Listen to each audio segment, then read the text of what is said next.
Selav ores xoşku biray birumet. Ji bo ku meriv xizmetekî ji milletê xwe re ji çanda xwe re ji kultura xwe re karekî bike xizmetekî bike. Hinek berhema hazir bike binivîsîne kitêba çap bike. Divê kesê ku ji milletê me re ê ku ji wî zimanê destekî bide me re destekçiyê me re hebe.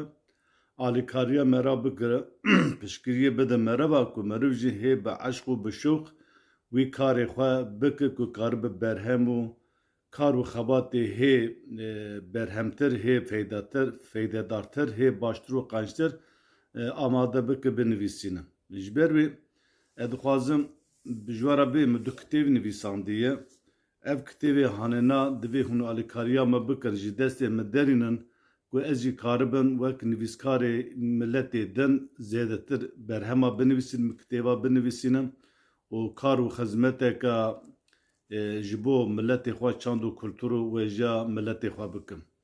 Kitêba min a yekemîn evayê navê Kulîlkê Tewhîdê ye li ser fiqhê hatê nivîsandinê vê îlmihala Kurdî û zanî îlmihal çi ye. Ev sala 2017 derketî hîna destê me de qedê em bê sêsî çarsi kitêbî wî hene. 458 rûperle û çapekî gelek xweş derketî. Gava hûn bixwazin dînê xwe hîn bibin bi kêmasî hûn vê kitêbê bixwînin li mêj û rojî û hec û zekat û em bibê tiştê rojane, mehane, salane merû dike hûn dikarin ji vê kitêba hanê îstîfade bikin. Kitêba min a du da jê ew jî du sal ewil derketî sala 2021 derketî. Navê Exlaqê İslamê ye.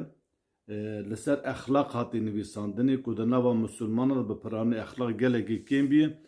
Me jî ewa destnîşan kirî em dixwazin me nivîsandê. Levîja hûn gava alîkariya me bike ji destê me derîne ji pirtûxana yan jî ji me bixwazin em ê gelekî spasdarê we bi Xwedê ji we rastî bin.